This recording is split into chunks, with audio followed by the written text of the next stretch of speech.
नमस्कार दोस्तों, मैं हूं अर्चना प्रजापति एडवोकेट। हमारे channel AP legal information in Hindi में आपका स्वागत है। लॉन्ग चैनल अगर आपको देखना है, लॉन्ग वीडियो अगर देखनी है, डिटेल में जानकारी देखनी है तो AP legal information in Hindi के नाम से यूट्यूब पर सर्च करिए और वहां से जानकारी प्राप्त करिए। दोस्तों, आज हम बहुत ही अच्छा वीडियो लेकर आए हैं। बहुत ही जानकारी भरा वीडियो है। हमारी वीडियो अगर अच्छा लगता है तो like share subscribe all button click कर लीजिएगा, क्योंकि ऐसे ही कंटेंट हम आपके लिए लाते रहते हैं। हमारे चैनल के माध्यम से आपकी थोड़ी सी जागरूकता अगर बढ़ती है, थोड़ी सी जानकारी होती है, थोड़ा अपने अधिकार के बारे में आप जानते हैं, कानून के बारे में जानते हैं, तो हमारे चैनल की सबसे बड़ी यह उपलब्धि मानी जाती है। और अगर उपलब्धि मानी जाती है तो आपका भी दायित्व होता है। अगर आप लाभ ले रहे हैं, आपको जानकारी बढ़ रहा है, किसी कानून की जानकारी हो रहा है, अधिकार की बात हो रहा है, तो हमारे चैनल को भी आप लाइक शेयर सब्सक्राइब करते रहिए और जुड़े रहिए। और अन्य लोगों में जो नहीं जानते हैं उनको भी शेयर करना मत भूलिए।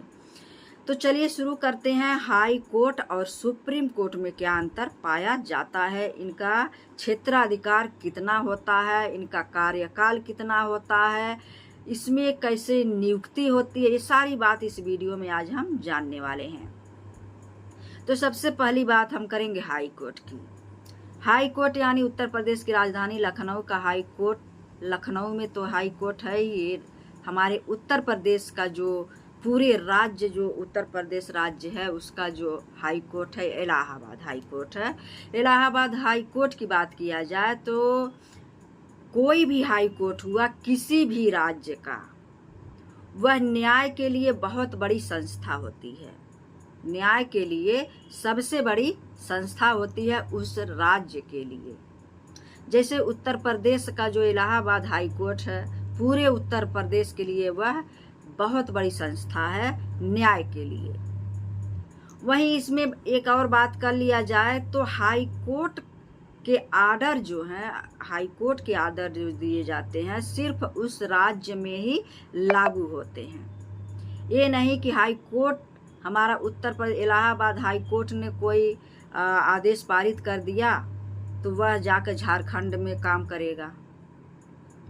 अगर कोई रूलिंग बना दिया है, कोई जजमेंट अच्छा दे दिया है, ये भी नहीं है कि अगर कोई जजमेंट हाई कोर्ट ने आर्डर पास कर दिया है और वह झारखंड में काम करेगा, झारखंड के हाई कोर्ट में उपयोग होगा, तो ऐसा नहीं है।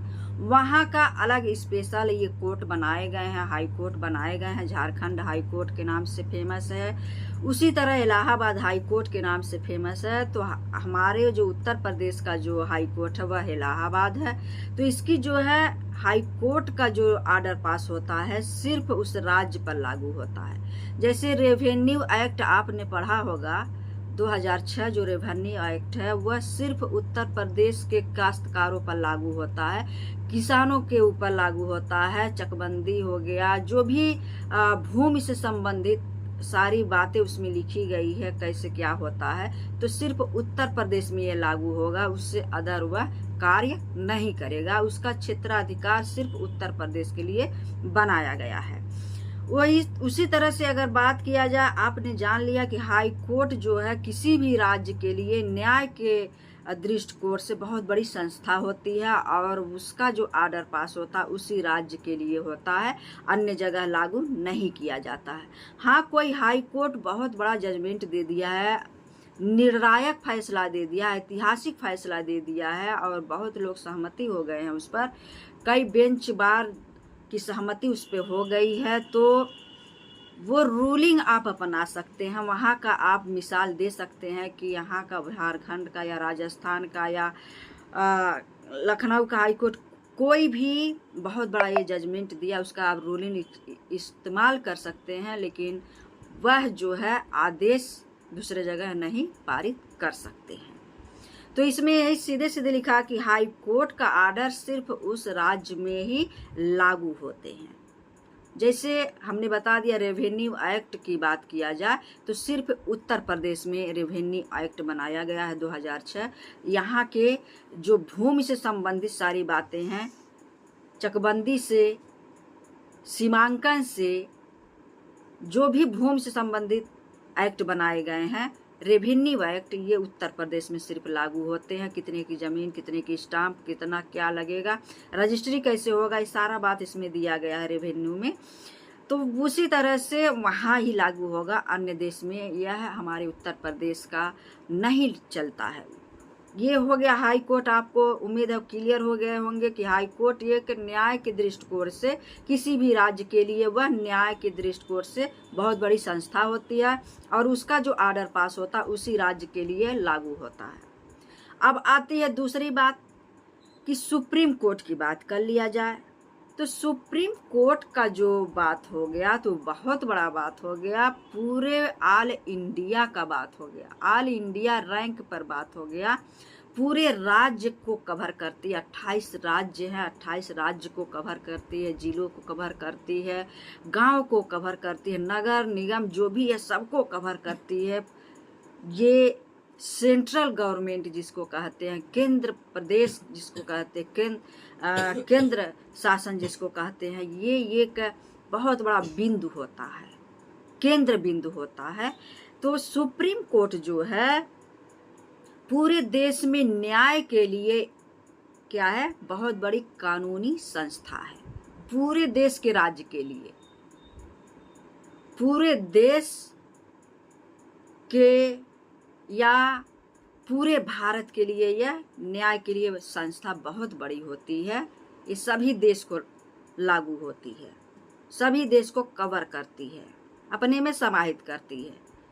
और वहीं एक बात और देख लिया जाए, सुप्रीम कोर्ट का जो आर्डर होता है वह पूरे देश में लागू होता है।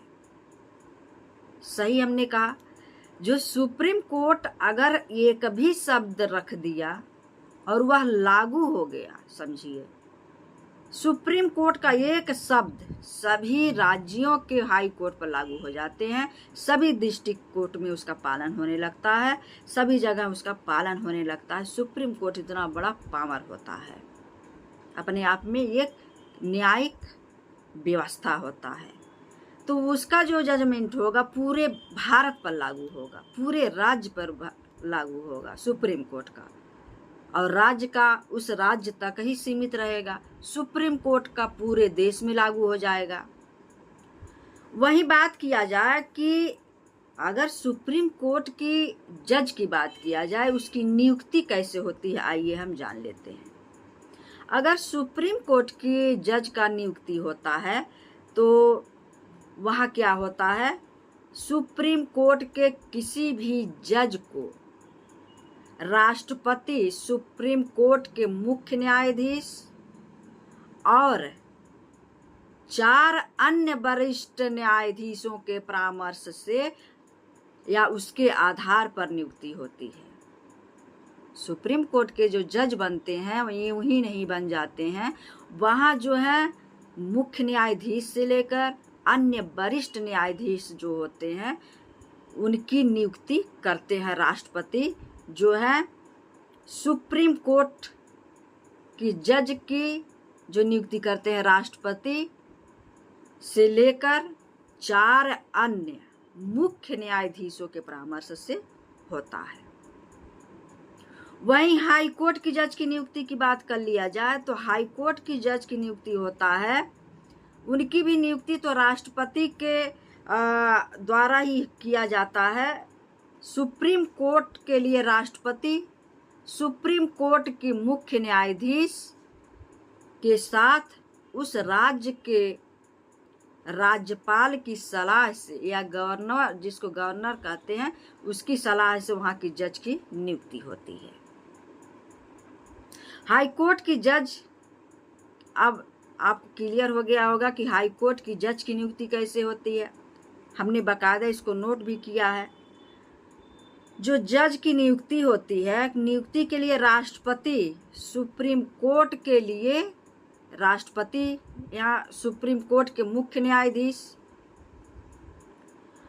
और उसके साथ उस राज्य के गवर्नर से सलाह लेकर, सलाह भी लेता है उस राज्यपाल के, उस राज्य का, अगर राज्य स्तर पर जज की नियुक्ति हो रही है तो गवर्नर की सलाह से होती है, राज्यपाल करता है जज की नियुक्ति। वही बात आती है कि सुप्रीम कोर्ट और हाई कोर्ट के जज की रिटायरमेंट की उम्र कितनी होती है। तो अगर राज्य की बात किया जाए, हाई कोर्ट की बात किया जाए, सुप्रीम कोर्ट की बात किया जाए, हाई कोर्ट की बात किया जाए कि कितना उनके जज का कार्यकाल रहता है, तो हाई कोर्ट की जज का जो उम्र की रिटायरमेंट होती है वह होती है 62 वर्ष, और सुप्रीम कोर्ट के जज की जो रिटायरमेंट होता है वह 65 वर्ष रखा गया है।